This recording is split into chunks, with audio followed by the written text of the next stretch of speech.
husband and I have 5 kids, and our 2 youngest are autistic. And this video is about autistic meltdowns, triggers, and what to do when they happen. The examples we'll be using will be mainly from my 2 autistic kids. Ezra has level 3 autism. He's nonverbal and communicates through an iPad. He's 8 years old and he loves listening to music. Simon, our 4-year-old, has level 1 autism. He has no intellectual delay and he loves jumping on the trampoline and playing with cars. Ezra had a really hard time when we went to visit family for Thanksgiving, and he saw cords that he wanted, and he threw a fit or a tantrum, whatever you want to call it, because he was angry that he couldn't get the cords he wanted. But then it turned into more of an autistic meltdown because it wasn't just the cords he wanted. He became so upset and so angry that he was hitting his head against the wall, and we had to just put him in a place where he could be safe and kind of wait it out, because even giving him the cords didn't solve the problem. I didn't know what he needed from me, and everything I tried seemed to not even be helping. But after that, when he finally did calm down, I learned from that experience. I learned how important it is to help him before he gets into an autistic meltdown. Simon has a hard time whenever we're transitioning, especially if he has to leave a place that's fun or if someone else that's fun has to leave our house. This just happened just last week when we invited the autism family over. We love them. They're a super fun family. They have 3 autistic kids, Connor, Alistair, and Ian. And Alistair and Simon were just inseparable the whole entire time they were playing. We have a video coming out next week about the activities that they did, summer activities for autistic kids. You have to check it out when it comes out. I was talking to the mom, Brittany. We're just talking the whole night long. I was not really paying attention to what time it was. And then all of a sudden, it was time for them to go. And I realized, oh no, I have not given Simon any warnings. Usually I would warn him, okay, in an hour, Alistair needs to go home. Okay, in 20 minutes, Alistair needs to go home. But I didn't give him any warnings. We just had to tell him Alistair has to go home right now. And Simon had a really hard time with that. You can see how his reaction is here. Now, this isn't a full autistic meltdown. If Alistair were to come back, Simon would be just fine. I would say because Simon's autistic, he has even more intense anxiety whenever these situations occur. And I have tools in my tool belt to use. I can give him warnings. I can help him prepare for the time when his really good friend needs to leave. But I failed. It's always good as a parent to show empathy and to validate their feelings. And if possible, help give them control over the situation. Maybe give them choices about the next activity that you do. Please keep in mind that if your child is having panic attacks, if your child's having this impulsive behavior that's dangerous, please see a professional. Someone who has a degree who can help you professionally, can give you great advice, and can make all the difference. When we were at Legoland, Ezra was having a super fun time building Legos.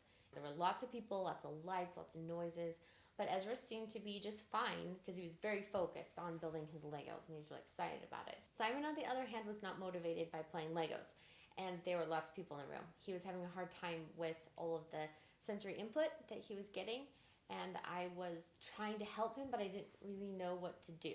And then actually a worker came and showed me about this secret room that we show in this video right here.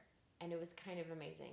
The room was made for mothers with babies and small children who need help. It took Simon a little while to settle down, but once I took him into this room, he was all by himself and he was able to have his own little Duplo Legos. And just taking him out of that room that he was getting overstimulated in made all the difference. But keep in mind, I didn't know at that time that he was autistic. He wasn't late on his milestones like Ezra, and he was so different than Ezra that when Simon was 1, I really was in denial. I didn't think he was autistic at all. If you want to see his story about how he got diagnosed and how we found out, it's right here. An autistic meltdown is not something that person wants to go through. That child is not trying to embarrass you, get what they want, or try to get attention.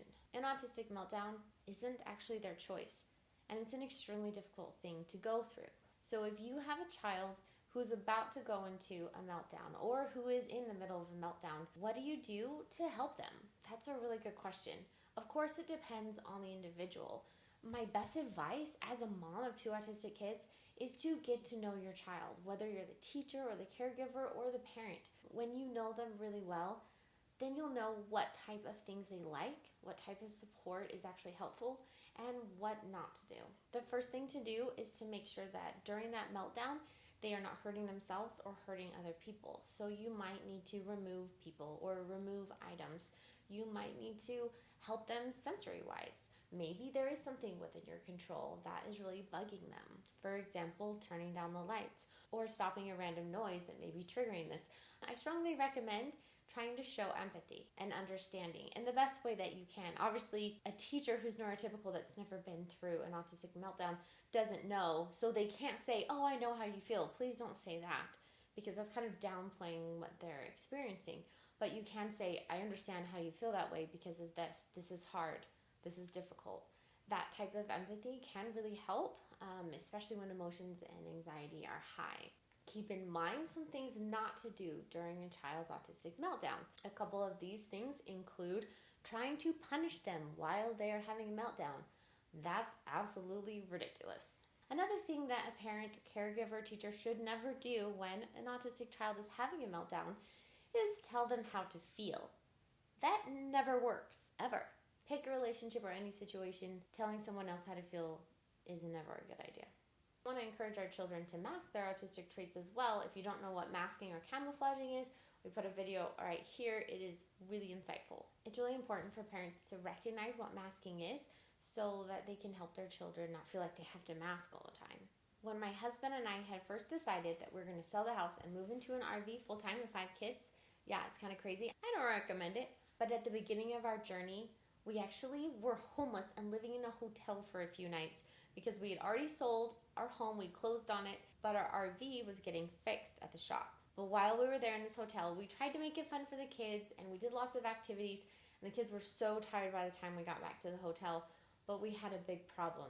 Ezra was escaping his bed. We went to a camping store and got him a one-man tent so that we could have him be in the tent, and we got him a pad and pillows to make it nice and comfy for him. But he was not having it. He was having a really hard time in that tent. We really didn't have any other options that night unless we just didn't want to sleep. But we wanted him to sleep too. We wanted him to have a good night's rest. And then my little girl, Marie, decided to give us an idea. Why don't we pray? And so the whole family got on one of the big beds in the hotel room and we prayed to help Ezra.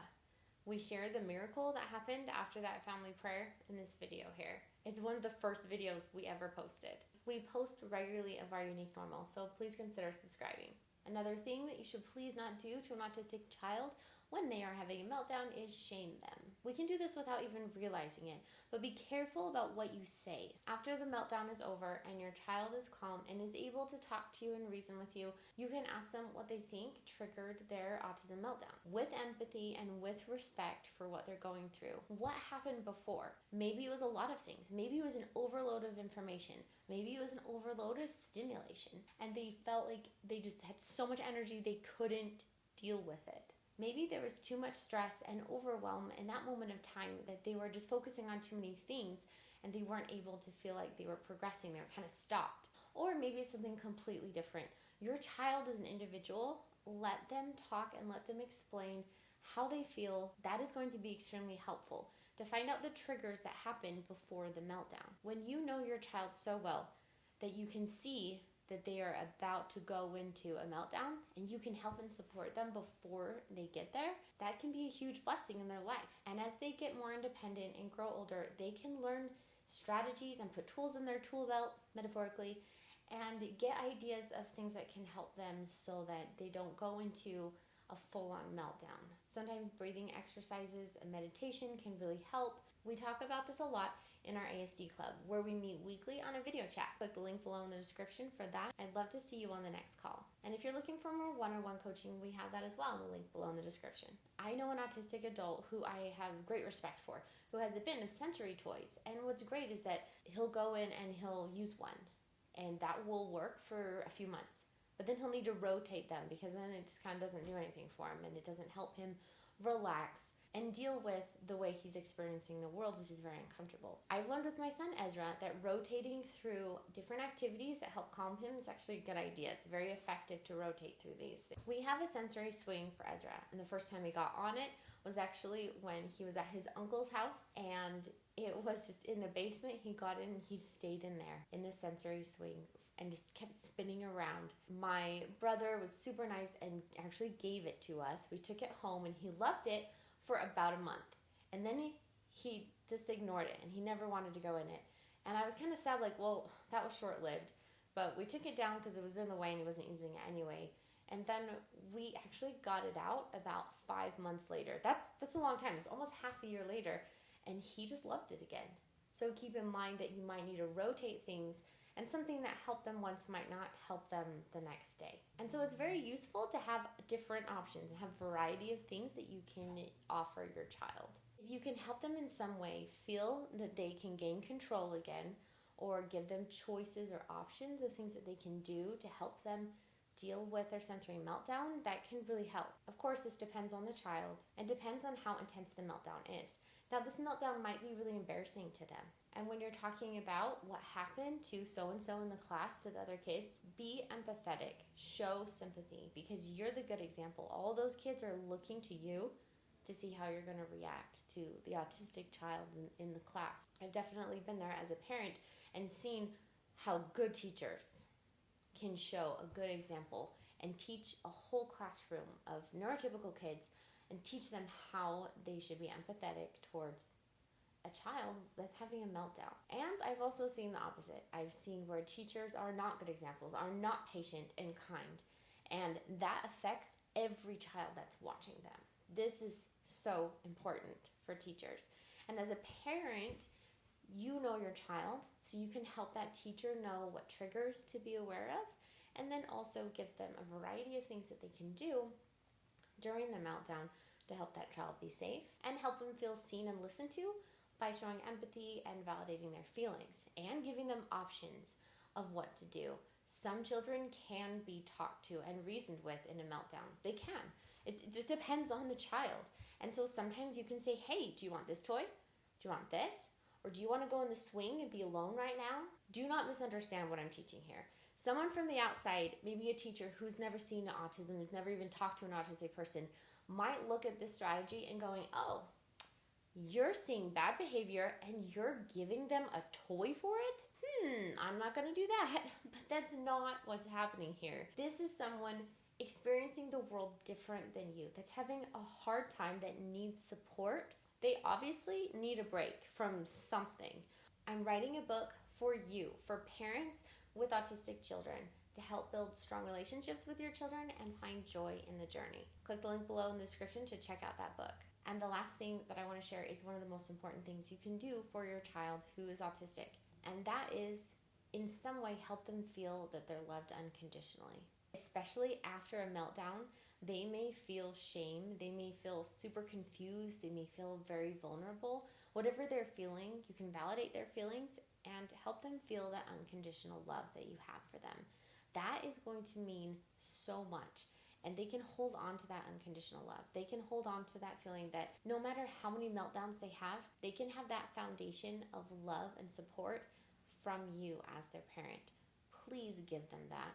Don't withhold that. This Thanksgiving video, Ezra and Simon both had meltdowns. And here's our autism playlist. And remember, if you have an autistic child, you're in good company.